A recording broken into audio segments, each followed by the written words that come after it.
Jan Sepich has been fighting for states to pass laws allowing officers to obtain DNA from arrestees since her daughter's murder about a decade ago.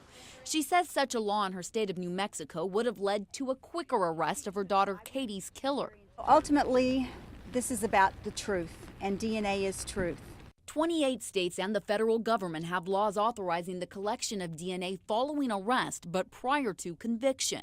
In a decision of 5-4, the Supreme Court ruled the taking of an arrestee's DNA does not constitute an unreasonable search.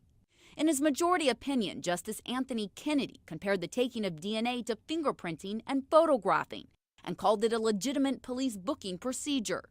Jonathan Franklin represents victims' rights groups who are celebrating this decision. More crime will be solved and more recidivist crime will be prevented by this technique.